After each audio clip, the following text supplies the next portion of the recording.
Chers frères et sœurs, aujourd'hui je vous apporte un témoignage qui ne peut pas vous laisser indifférent. Nous parlons de Maria Valtorta, une mystique italienne à qui Dieu a accordé une grâce extraordinaire, le don des visions mystiques. À travers ses écrits, Maria Valtorta a raconté et décrit toute la vie de Jésus, l'enrichissant de détails et d'informations extraordinaires. Mais aujourd'hui, nous parlons d'une autre vision extraordinaire de Maria Valtorta. Sa description très détaillée du paradis. Par ces mots, Maria Valtorta nous ouvre une fenêtre sur le royaume des cieux, un lieu que nous aspirons tous à atteindre, mais que peu ont eu la possibilité de décrire avec une telle profondeur et détail. Les mots de Maria Valtorta ne sont pas simplement un récit, mais un guide spirituel qui nous permet de savourer en avant-première la beauté et la majesté du paradis en détail. Dans cette vidéo, je vous conduirai à travers sa vision.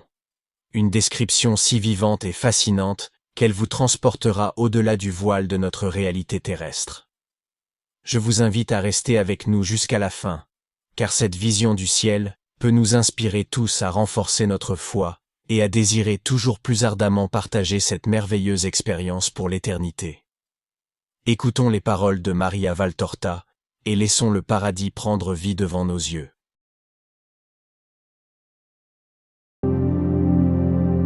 Chers frères et sœurs, aujourd'hui nous écoutons le témoignage extraordinaire de Maria Valtorta, la mystique italienne qui nous a tous laissé des mots extraordinaires sur notre Seigneur et ses expériences mystiques. Écoutons ces mots qui décrivent son expérience du paradis, une description détaillée qui révèle exactement ce que pourrait être le paradis. J'ai revu le paradis et j'ai compris de quoi est faite sa beauté, sa nature, sa lumière, son chant, tout. En somme, y compris ces œuvres, qui sont celles qui, de très haut, informent, régulent, pourvoient à tout l'univers créé. Comme l'autre fois, au début de cette année, je crois, j'ai vu la Sainte Trinité. Mais allons dans l'ordre.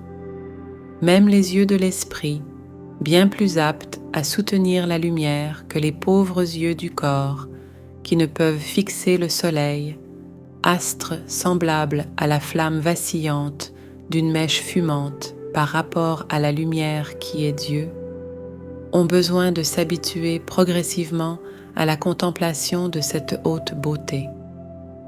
Dieu est si bon que, même voulant se révéler dans ses éclats, il n'oublie pas que nous sommes de pauvres esprits encore prisonniers dans un corps, et donc affaiblis par cette captivité. Oh, comme ils sont beaux, lumineux, dansants, les esprits que Dieu crée à chaque instant pour être l'âme des nouvelles créatures. Je les ai vus et je sais. Mais nous, jusqu'à ce que nous retournions à lui, nous ne pouvons supporter l'éclat tout à coup. Et lui, dans sa bonté, nous en approche graduellement. Premièrement, donc, hier soir, j'ai vu comme une immense rose. Je dis rose pour donner l'idée de ces cercles de lumière festifs qui se concentraient de plus en plus autour d'un point d'une luminosité insoutenable. Une rose sans frontières. Sa lumière était celle qu'elle recevait du Saint-Esprit. La lumière très splendide de l'amour éternel. Topaze et or liquide devenus flammes. Oh, je ne sais pas comment expliquer. Il rayonnait, haut et seul, fixe dans le saphir immaculé et très splendide de l'empyrée, et de lui descendait en torrent inépuisable la lumière.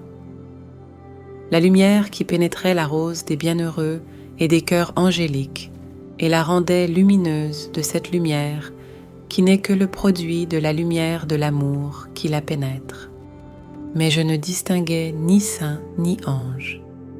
Je voyais seulement les guirlandes immesurables des cercles de la fleur paradisiaque. J'étais déjà toute béate et j'aurais béni Dieu pour sa bonté, quand, au lieu de se cristalliser ainsi, la vision s'ouvrit à de plus larges éclats, comme si elle s'était approchée encore plus de moi, me permettant de l'observer avec l'œil spirituel, désormais habitué au premier éclat et capable de supporter un plus fort. Et j'ai vu Dieu le Père, splendeur dans la splendeur du paradis, des lignes de lumière très splendides, très blanches, incandescentes. Imaginez, si je pouvais le distinguer dans cette mer de lumière, quelle devait être sa lumière qui, bien entourée de tant d'autres, l'annulait, la faisant comme une ombre de reflet par rapport à son éclat. Esprit, oh, comme on voit qu'il est esprit, il est tout, tout est si parfait. Il est rien parce que même le toucher de n'importe quel autre esprit du paradis ne pourrait toucher Dieu, esprit très parfait, même avec son immatérialité. Lumière, lumière, rien d'autre que lumière. Devant Dieu, le Père était Dieu le Fils.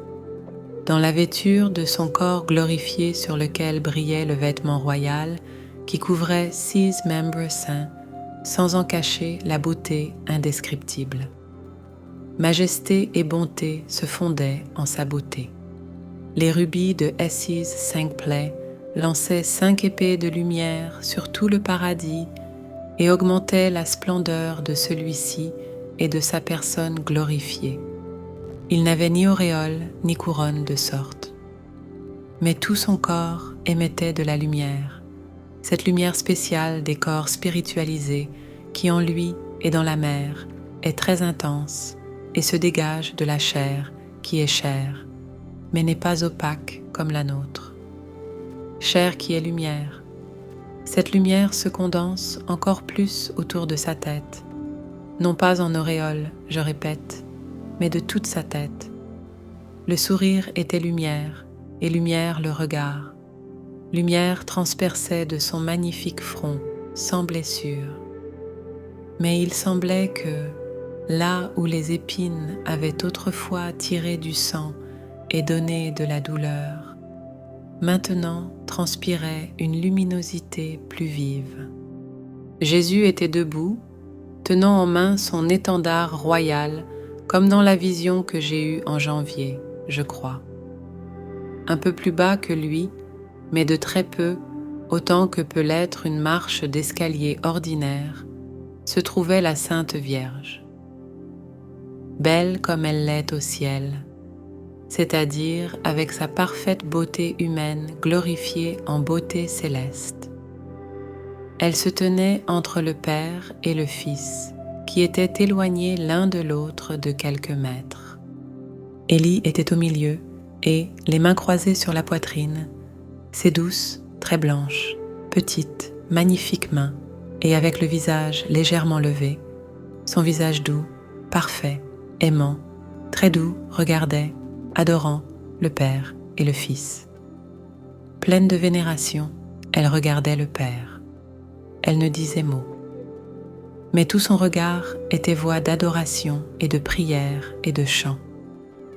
Elle n'était pas à genoux, mais son regard la rendait plus prosternée que dans la plus profonde génuflexion, tant elle était adorante. Elle disait « Sanctus », disait « Je t'adore », uniquement avec son regard. Elle regardait son Jésus pleine d'amour. Elle ne disait mot, mais tout son regard était caresse. Mais chaque caresse de cet œil doux disait « Je t'aime ». Elle n'était pas assise. Elle ne touchait pas le Fils. Mais son regard le recevait comme s'il était dans son giron, entouré de ses bras maternels, comme et plus que dans l'enfance et dans la mort. Elle disait « Mon Fils, ma joie, mon amour », uniquement avec son regard. Elle se délectait de regarder le Père et le Fils. Et de temps en temps, elle levait encore plus le visage et le regard pour chercher l'amour qui brillait haut, perpendiculairement au-dessus d'elle. Et alors sa lumière éblouissante, de perles faites lumière, s'illuminait comme si une flamme la recouvrait pour la brûler et la rendre plus belle. Elle recevait le baiser de l'amour et se tendait avec toute son humilité et pureté, avec sa charité, pour rendre caresse à caresse et dire Voici, je suis ta fiancée, et je t'aime et je suis tienne, tienne pour l'éternité. » Et l'esprit flamboyait plus fort quand le regard de Marie s'accrochait à ses éclats. Et Marie ramenait son regard sur le Père et le Fils. Il semblait que, devenue dépositaire de l'amour, elle distribuait cela. Pauvre image que la mienne, je dirais mieux.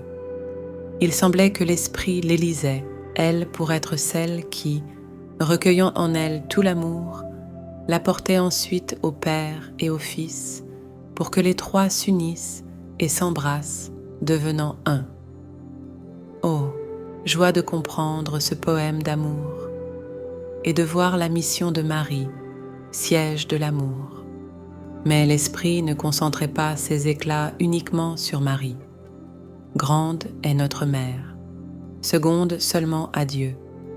Mais un bassin, même très grand, peut-il contenir l'océan? Non, il se remplit et déborde, mais l'océan a des eaux pour toute la terre. Ainsi est la lumière de l'amour. Et elle descendait en caresse perpétuelle sur le Père et le Fils, les enlaçant dans un anneau de splendeur. Et elle s'élargissait encore, après s'être béatifiée par le contact du Père et du Fils, qui répondait par amour à l'amour et s'étendait sur tout le paradis. Voici que cela se révélait dans ces détails. Voici les anges. Plus haut que les bienheureux, des cercles autour du pivot du ciel qui est Dieu un, et trine avec la gemme virginale de Marie pour cœur. Ils ont une ressemblance plus vive avec Dieu le Père. Esprit parfait et éternel, ils sont des traits de lumière, inférieurs uniquement à celle de Dieu le Père, d'une forme de beauté indescriptible. Ils adorent, libèrent des harmonies. Avec quoi? Je ne sais pas. Peut-être avec le battement de leur amour, car ce ne sont pas des mots, et les lignes de leur bouche ne bougent pas leur luminosité. Ils brillent comme des eaux immobiles frappées par un soleil vif. Mais leur amour est chant, et c'est une harmonie si sublime que seule une grâce de Dieu peut permettre de l'entendre sans mourir de joie. Plus bas, les bienheureux. Ceux-ci, dans leurs aspects spiritualisés, ont plus de ressemblance avec le Fils et avec Marie. Ils sont plus compacts, dirais-je, sensibles à l'œil et impressionneraient au toucher que les anges. Mais ils sont toujours immatériels. Cependant, en eux, les traits physiques sont plus marqués, différents de l'un à l'autre. Ce qui fait que je comprends si l'un est adulte ou enfant, homme ou femme. Des vieux, au sens de décrépitude, je n'en vois pas. Il semble que même lorsque les corps spiritualisés appartiennent à quelqu'un mort en âge avancé, là-haut cessent les signes de la décomposition de notre chair. Il y a plus d'imposance chez un ancien que chez un jeune, mais pas cette misère de rides, de calvitie, de bouches édentées et de dos courbés propres aux humains. Il semble que l'âge maximum soit de 40-45 ans, c'est-à-dire virilité épanouie, même si le regard et l'apparence sont de dignité patriarcale. Parmi les nombreux, oh, combien de saints et combien de peuples d'anges! Les cercles se perdent, devenant une traînée de lumière à travers les splendeurs azurées d'une immensité sans limite. Et de loin, très loin, de cet horizon céleste vient encore le son du sublime Alléluia, et tremble la lumière qui est l'amour de cette armée d'anges et de bienheureux. Parmi les nombreux, cette fois, je vois un esprit imposant, grand, sévère et pourtant bon, avec une longue barbe qui descend jusqu'à la moitié de la poitrine et tenant des tablettes dans ses mains. Les tablettes semblent être celles en cire que les anciens utilisaient pour écrire. Il s'appuie de sa main gauche sur elles, qui sont à leur tour appuyées sur son genou gauche. Qui il est, je ne sais pas. Je pense à Moïse ou à Isaïe. Je ne sais pas pourquoi. C'est ce que je pense. Il me regarde et sourit avec beaucoup de dignité. Rien d'autre. Mais quels yeux, vraiment faits pour dominer les foules et pénétrer les secrets de Dieu. Mon esprit devient de plus en plus apte à voir dans la lumière. Et je vois qu'à chaque fusion des 3 personnes, fusion qui se répète avec un rythme pressant et incessant, comme par aiguillon d'une faim insatiable d'amour, se produisent les miracles incessants qui sont les œuvres de Dieu. Je vois que le Père, par amour pour le Fils, auquel il veut donner un nombre toujours plus grand de disciples, crée les âmes. Oh, que c'est beau! Elles sortent comme des étincelles, comme des pétales de lumière, comme des gemmes sphériques, comme je suis incapable de décrire, du Père. C'est un jaillissement incessant de nouvelles âmes, belles, joyeuses de descendre, pour investir un corps par obéissance à leur auteur. Comme elles sont belles en sortant de Dieu. Je ne peux pas voir étant au paradis quand elles sont souillées par la tâche originelle. Le Fils, par zèle pour son Père, reçoit et juge sans cesse ceux qui, ayant cessé de vivre, retournent à l'origine pour être jugés. Je ne vois pas ces esprits. Je comprends s'ils sont jugés avec joie, avec miséricorde ou avec intransigeance par les changements d'expression de Jésus. Quel éclat de sourire quand un saint se présente à lui. Quelle lumière de triste miséricorde quand il doit se séparer de quelqu'un qui doit se purifier avant d'entrer dans le royaume. Quel éclair d'indignation offensée et douloureuse quand il doit répudier éternellement un rebelle. C'est ici que je comprends ce qu'est le paradis et de quoi est faite sa beauté, sa nature, sa lumière et son chant. C'est fait d'amour. Le paradis est amour. C'est l'amour qui y crée tout. C'est l'amour la base sur laquelle tout repose. C'est l'amour l'apogée d'où tout vient. Le Père agit par amour. Le Fils juge par amour. Marie vit par amour. Les anges chantent par amour. Les bienheureux hosannent par amour. Les âmes se forment par amour. La lumière est parce que c'est l'amour. Le chant est parce que c'est l'amour. La vie est parce que c'est l'amour. Oh, amour, amour, amour, je m'annule en toi, je ressuscite en toi. Je meurs, créature humaine, parce que tu me consumes. Je nais, créature spirituelle, parce que tu me crées.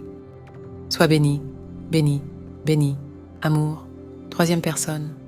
Sois béni, béni, béni, amour, qui est l'amour des 2 premières. Sois béni, béni, béni, amour, qui aime les 2 qui te précèdent. Sois béni, toi qui m'aimes. Sois béni par moi, qui t'aime, parce que tu me permets de t'aimer et de te connaître, ô ma lumière. Chers frères et sœurs, que pouvons-nous dire face à une telle manifestation de la gloire et de l'amour divin? Le paradis est là, il nous attend, et il est fait de ce que Dieu lui-même nous donne, son amour infini. Aujourd'hui, grâce aux visions de Maria Valtorta, nous avons goûté un fragment de cette lumière, de cette paix qui nous attend si nous persévérons dans la foi et la prière. Je vous invite à réfléchir à cette grande vérité. Tout ce qui existe, existe par amour. Nous-mêmes avons été créés par amour et, à travers la prière, nous pouvons nous rapprocher toujours plus de Dieu.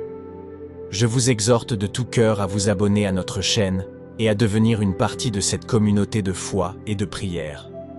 Ensemble, nous pouvons grandir dans la connaissance de l'amour de Dieu, en nous soutenant les uns les autres sur notre chemin vers le ciel. Que Dieu vous bénisse et vous accompagne toujours.